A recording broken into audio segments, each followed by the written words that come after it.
Jaya Radha Madhava Kunja Bihari Jaya Radha Hare Krishna Krishna Krishna Hare Hare Hare Rama Rama Rama Hare Hare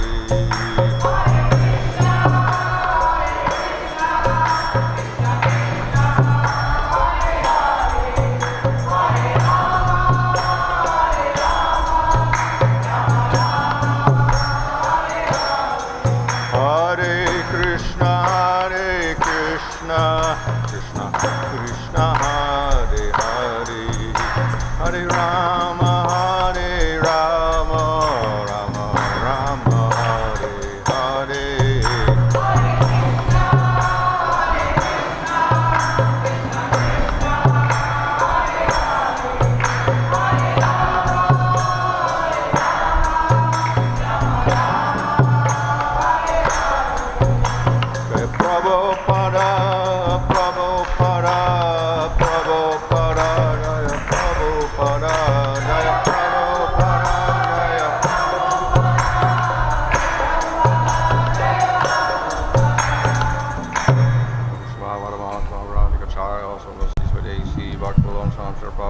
Namaskar Haridas Thakur ki jai, Prem Sakahal Sri Krishna Chaitanya, Prabhu Nityananda, Sri Advaita Gadadha, Shri Gaur Bhaktivinoda ki jai, Sri Radha Krishna, Gopa Gopida Shyama Kunda Radhika Digiti Govardhan ki jai, Sri Vrindavan Dhav ki jai, Navadip Dham ki jai, Gang Jamuna Tulasi Bhakti Devi ki jai, Anand Koti Vaishnava Vrinda ki jai, Samaveta Bhakti Vrinda ki jai, Go Premanandi.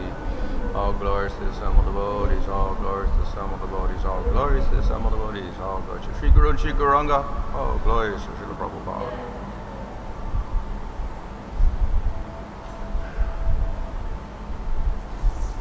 Om Namo Bhagavate Vasudevaya.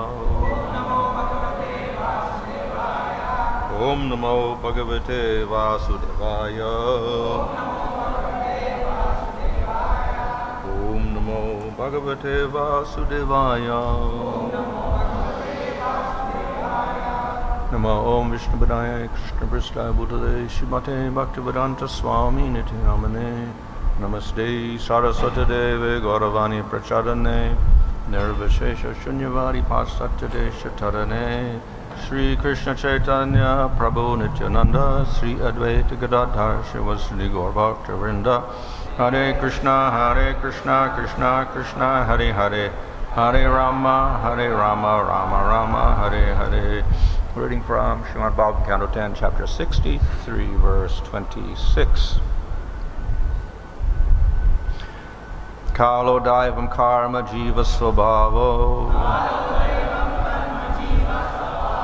Dravyam Kshetram Prana Atma Vikara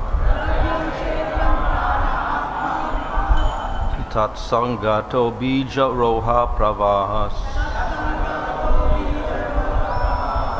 Vanmaya Isha Tani Shedam Prapodye.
Kala, time, and Daivam, and destiny, karma, reactions of material work, and jiva, the individual living entity, svabhava, his propensities, dravyam, subtle form of matter, kshetram, body, prana, life air, atma, false ego, vikara, transformations, tat, of all this, the sangata, aggregate, bija, of seed, roha, sprout, pravaha, constant flow, tvat, your, maya, material illusory energy, Aisha, this, tat, of it,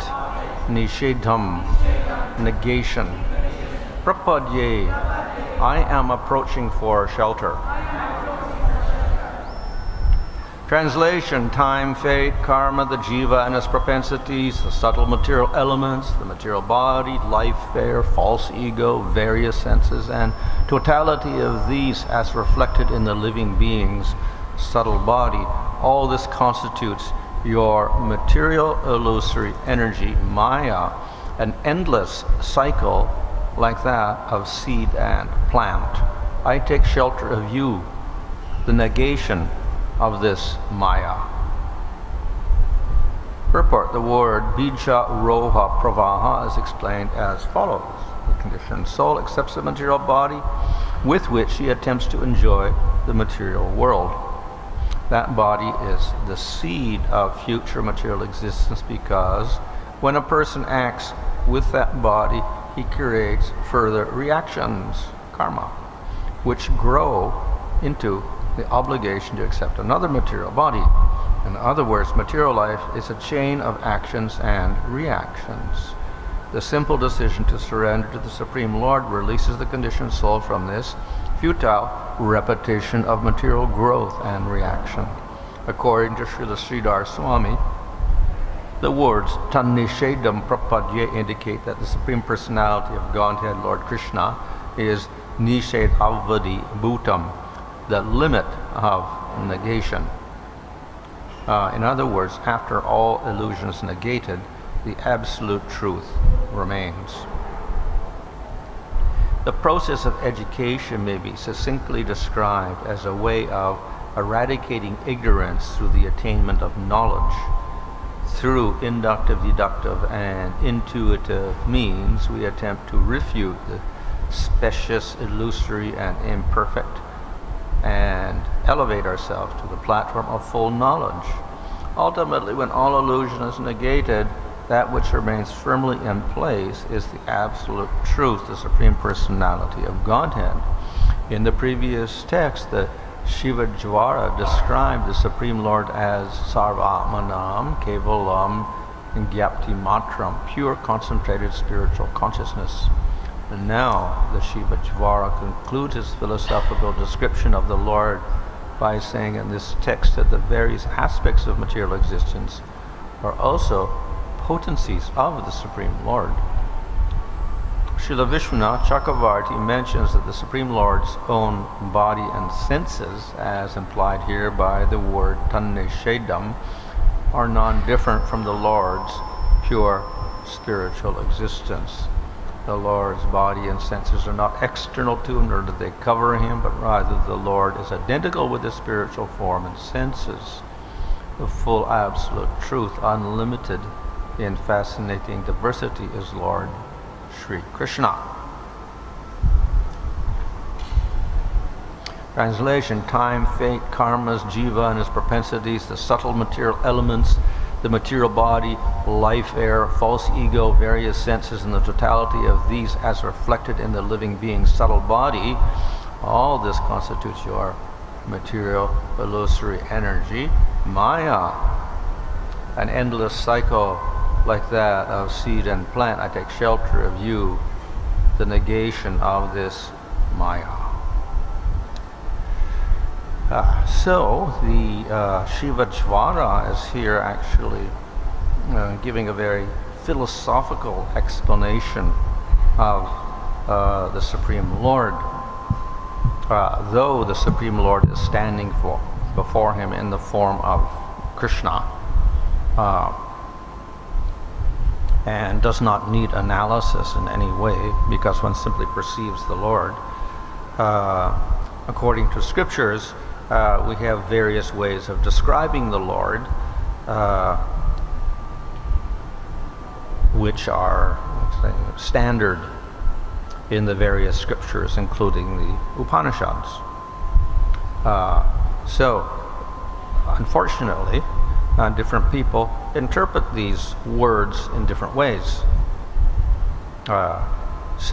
One way of interpreting everything is that it has no meaning, because, according to Scripture itself, the Lord is not limited by words. He's not subject to words, not subject to mind, not subject to thought. So therefore, any word we describe him as is actually not really true. It can maybe give some indication, but it cannot directly indicate the Supreme Lord in any way. So that's one interpretation of all the descriptions of the Lord. Of course, the reason this is mentioned is, one reason is because if we take an impersonal interpretation of the scriptures, then when we talk about the Lord being bliss and consciousness, etc., it can't mean anything, because we will say, well, the Lord has consciousness and bliss, therefore he has qualities, therefore he's not without qualities. Right? Apart from that, of course, then other places we have descriptions of the form of the Lord and qualities of the Lord, etc., like Krsna and Rama, etc. One way of getting around this is saying no word can actually represent the Supreme Lord, so they're all symbolic in one sense only, and therefore you can start interpreting them in any particular way you want. So, unfortunately, or maybe fortunately, there are many evidences in Scripture itself that will contradict such impersonal conclusions, because we do have descriptions as the Lord as creator, as in the second sutra of the Vedanta Sutras, Janma-jasya yataha, from the Lord comes the material world, etc. Why make a statement if the world doesn't exist? And the Lord doesn't do anything. If the Lord doesn't do anything, then and there is no world created, then the statement becomes meaningless, Janma-jasya yataha. So, like that, we have many statements in Scripture which describe the Lord as the creator somehow. So therefore, here we find in this verse an expression of that Lord as the creator of the material world, etc. In other words, there is a material world which is real, and there's a Supreme Lord different from that, and it's dependent upon him. So here is a whole list of different things different from the Lord. So we have time, daiva, karma, jiva, svabhava, dravya, kshetra, prana, atma, vikara, sangata, etc. So all of this constitutes what we know as the material world. Within that material world, of course, we have a conscious entity, the jiva. And then we have these other factors, some of which are material factors, which we call dravya, like prakriti. And prakriti, of course, then expands into things like ahankara, mahatattva, material senses, pranas, etc., which are mentioned here. And then we have the subtle aspects of material energy. Time, which is not material at all, is separate from prakriti. Daiva, which we can say is fate or karma, the ability of actions to create reactions in the future. So that's a very subtle law of material energy, but it's not matter itself. But it's constitutional to the material world, and it doesn't exist in the spiritual world. So time also very subtle, very difficult to define that, except it gives us a perception of past, present, future, but it's not substance as such. And then we get karma. Of course, we have daiva and karma, so sometimes karma means the reactions, etc. But since daiva already means that, then it's not repeated, so therefore karma here can mean action itself in the material world. Any action. An action, and it gives some sort of result in the material world, apart from the moral result we get from karma and sense of sinful activities give suffering, and punyas give happiness, etc. So any action in the material world has a little result to it. So that also is not material, that ability for action within the material world, which takes place within time sequence. An action has a beginning and an end. So we get the subtle aspects, then we get the conscious particle, the jiva in the material world, and then we get the gross aspects, starting with subtle prakriti, and then mahatattva, and ahankara, and then mind, and then sense objects, gross material elements, sense devatas, etc., and pranas. All of this combines together and produces material worlds and bodies for the living entities. And then the jiva gets the body, and he interacts with the material world, and he creates karma, or daiva, so that it forces him into another body, and then he acts in that body and gets another body, another body, another body. So in this way we get a continual flow within the material world of body after body. So what is this? So two interpretations. It's all illusion, doesn't really exist. Only Brahman exists. So that is Shankar's interpretation. Also Buddha's interpretation. Everything is just actually figment of your imagination. So what exists is that Brahman. Or for the Buddhists, it's only mind, and mind also is illusory, but mind creates all these things in the material world. So the material world actually doesn't exist. So therefore, that's why we call it Maya, illusory.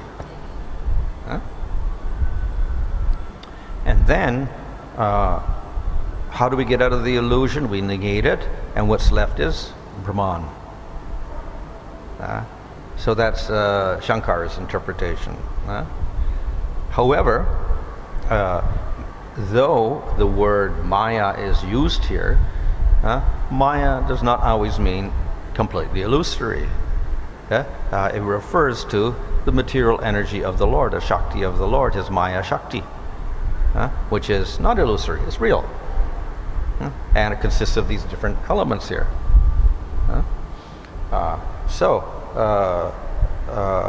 This is the other interpretation of Maya. It's real, not false. And nevertheless, the jiva is covered by this in the material world. He's covered by this Maya, this external energy of the Lord. And the goal of scriptures is to release the jiva from this covering of ignorance. Then what happens? He realizes Supreme Lord. So that is represented here by Tannishedam, the opposite of all this Maya. I surrender to you, who are the opposite, or the negation of all this Maya. When the Maya disappears, then you are left, Supreme Lord, and I surrender to you. So this does not represent the impersonal philosophy. If we were to represent the impersonal philosophy, the Sivajvara could not say, I surrender to this, because he wouldn't exist at that point. There would only be Brahman, no jiva even. But he says, I surrender to this Supreme Lord, who is the opposite of this material energy. So, in no way does the Sivajvara say that all of this Maya is absolutely illusory. So, it's actually a product of the Supreme Lord. It's his manifestation, a transformation of his Shakti. So, to accommodate everything, we accept that the Lord exists and he has Shaktis by which material world is created. So we have the Shakti manifesting in these different forms, transforming and then creating material world, and it's real. And we have this internal energy which manifests its form, qualities, activities, name, etc. in the spiritual world. And they're both, that's real also. So therefore, the Lord has form, qualities, and activities which are real. But they're not like the form, qualities, and activities of this material world, which are related to this Maya, material energy. They are manifested through the internal energy of the Supreme Lord, spiritual energy. So, quite different. So because of that, we say that the form, qualities, and activities of the Lord are non-different from the Lord, because they're manifestations of His internal energy, part of Himself. That means internal, spiritual energy. So, because of that, there's no problem with the duality of jiva with the material body and karma, etc. The form, qualities, and activities of the Lord are non-different from Him and equally absolute, without limit. They are not a limitation upon the Supreme Lord. So this is the basic idea presented in the Bhagavatam. And we see here, Sivajvara, though he is actually a demon, he accepts his position of real world, real Supreme Lord with form, qualities, and activities, who manifests in the spiritual world. And of course, the next verse it talks about how he expands himself in the material world. And of course, some will say, well, the Lord in the material world is actually in the gunas. He's a manifestation of Brahman with gunas, which is just like a special living entity in the material world, a special jiva. That is what Supreme Lord is. But why would the Sivajvara surrender unto just an ordinary jiva or a special jiva in the material world? They're actually surrendering to a person who, through his inconceivable potency, manifests a form in the material world and performs activities which are completely spiritual. So therefore, the Bhagavatam presents Supreme Lord as a personal God who has qualities, activities, and creates a material world which is real, not illusory. So the purpose of Scripture is to indicate how the jiva can get out of this position in the material world and realize the Supreme Lord. That's the whole purpose of Scripture. So that's not presented in this verse, what is the process, but it's a little bit indicated because here we find the word prapadye, which means surrender. So surrender is part of the process of bhakti. And we practice surrender, or sharanagati or sharanapati, as part of the process of bhakti. And through that, then we realize the Supreme Lord with His form, qualities, and activities. So, what is the advantage of this? The jiva attains cessation of suffering of all forms permanently, and he also gets happiness permanently. So this is the quest for the jiva in the material world, but he doesn't get it because he goes from body to body and gets temporary happiness and distress mixture at all times. So this process of surrender to the Lord and bhakti produces eternal cessation of miseries and eternal happiness. So this is the only process that will do that. Karma yoga is limited to the material world, and jnana and yoga will get rid of the material suffering but don't create the bliss. So the satisfaction of the jiva is both. We have to get eradication of the suffering and addition of the bliss. So that takes place through the process of bhakti. So we surrender to the Supreme Lord, who is the negation of everything in the material world, opposite of everything in the material world. And though words are limited, The words of Scripture are special. So actually, though the Lord is not to be described, or Brahman cannot be described by words, that is not absolutely true. The words of Scripture can describe the Lord. So that is why we find in the Scriptures descriptions of Supreme Lord. So Scripture is different from ordinary words. Only provision is that when you hear these words and understand these words, we cannot put material interpretation on them. But nevertheless, words can be used to express the Lord. So, therefore we say, we have to hear the Scripture, but we hear it through the Vaishnava. Then we get the proper meaning of the words. And through that, then we can get proper realization. So, though words look like they're material sound, the words of Scripture are not. So the Vedas are actually sound, but they're eternal sound. And even if the world is destroyed, the Vedas are there. So they're not ordinary sound like material sound in this world. They're actually a very special sound.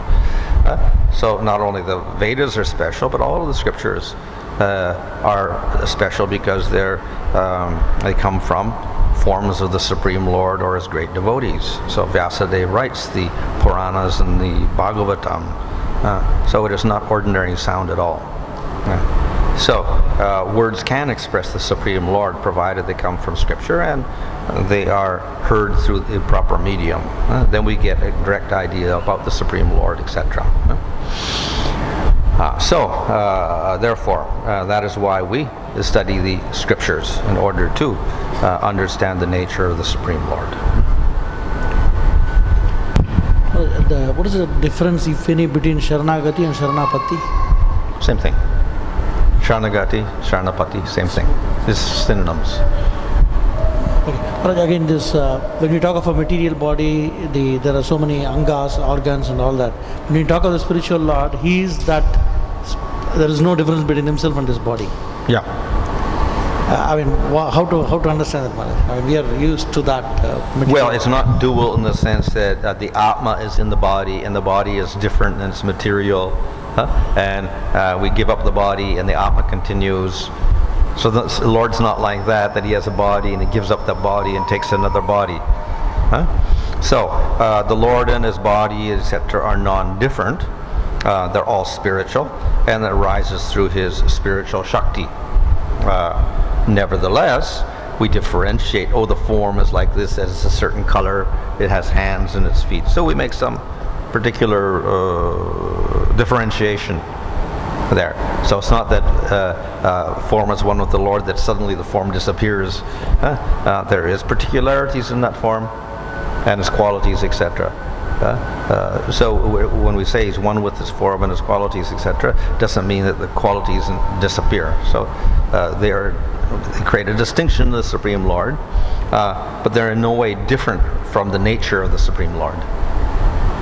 So the Supreme Lord is Satchidananda. His form is Satchidananda. His qualities are Satchidananda. It's all Satchidananda.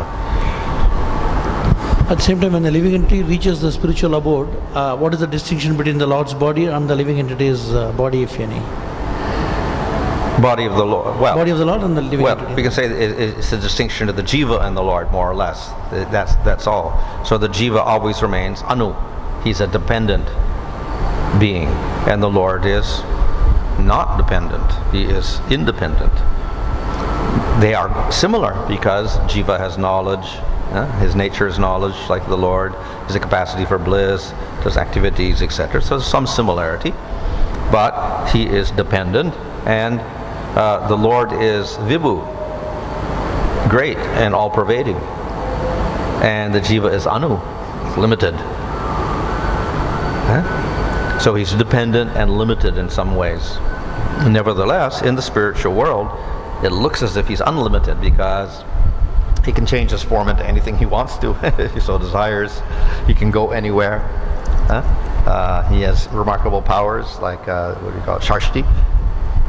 So as a yogi has powers in this material world, so in the spiritual world automatically one has powers. But one may not exhibit those powers. It's the choice of the individual. But though he has powers, it's limited. certain things only the Lord can do. The Lord creates material worlds, the whole universe, etc., all the universes. Jiva cannot do that. There's limitation on the jiva even in the spiritual world.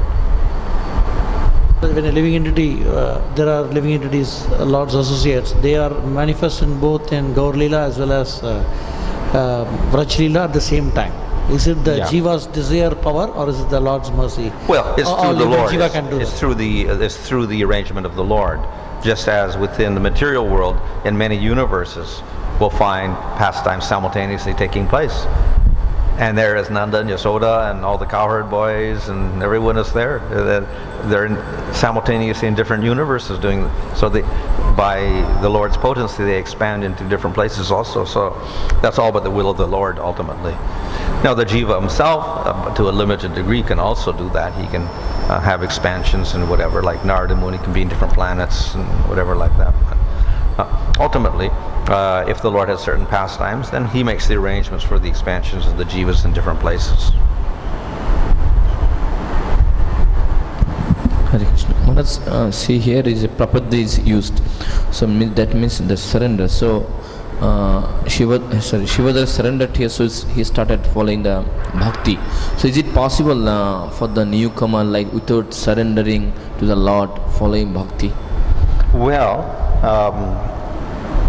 Jiva Goswami indicates that surrender is the first anga of bhakti, in a sense that if we don't surrender, in the sense that we think of ourselves as unqualified and small and dependent on the Supreme Lord, and we don't put any reliance on Him and take shelter of Him, then our bhakti would be rather activities without any feeling in them.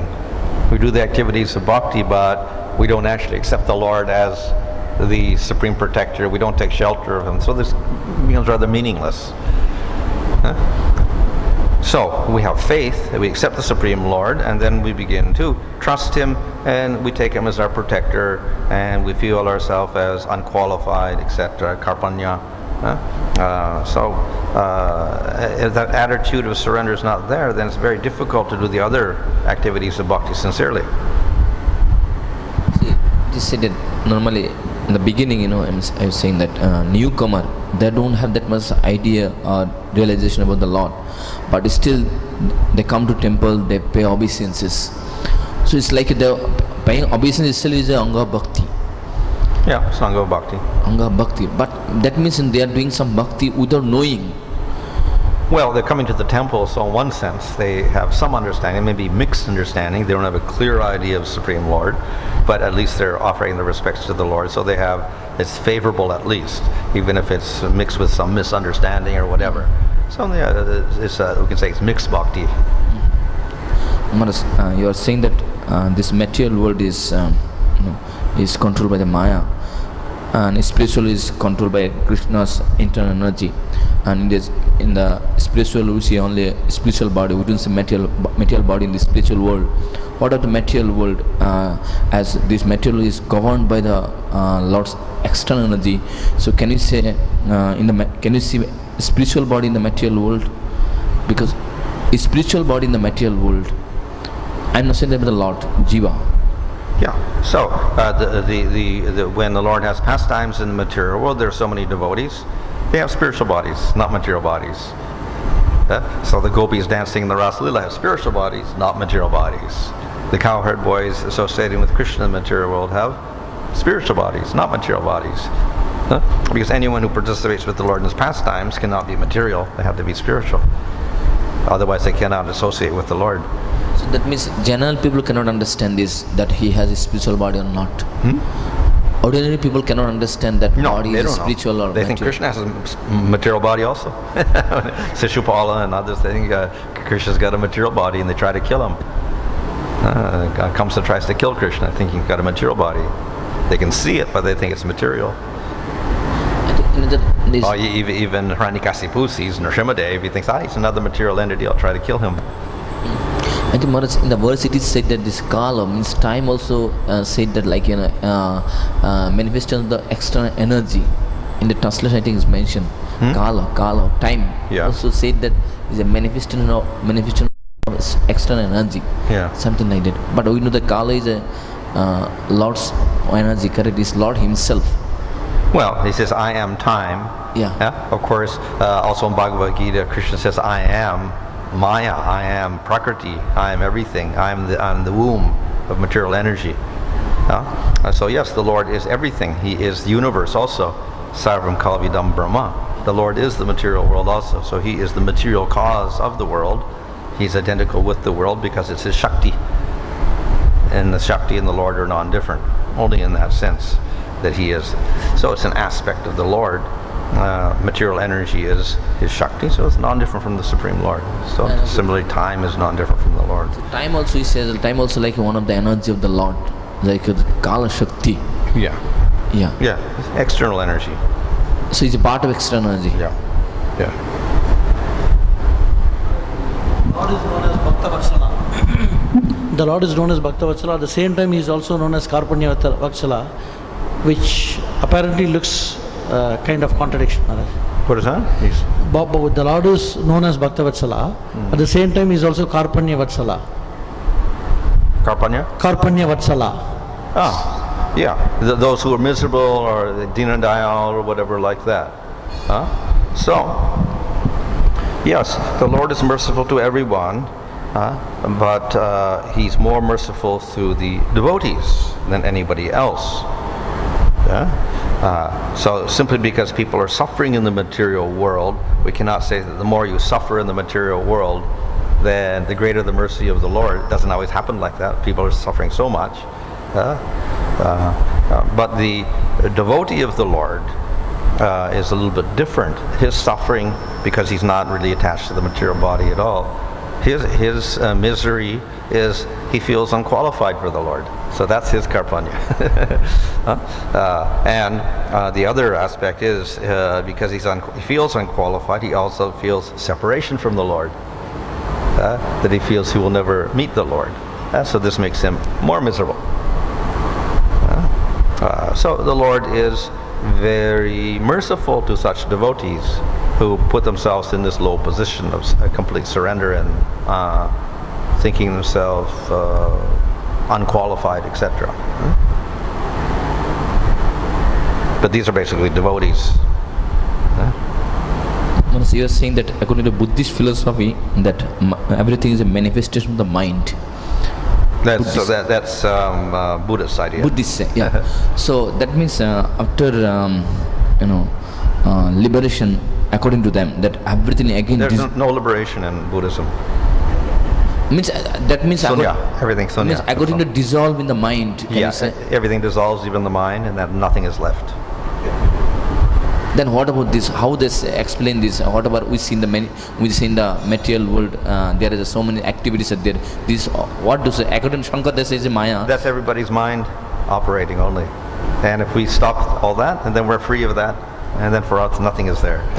So, that free means what? Means I'm not understanding. No more birth, no more death, no more karma, nothing.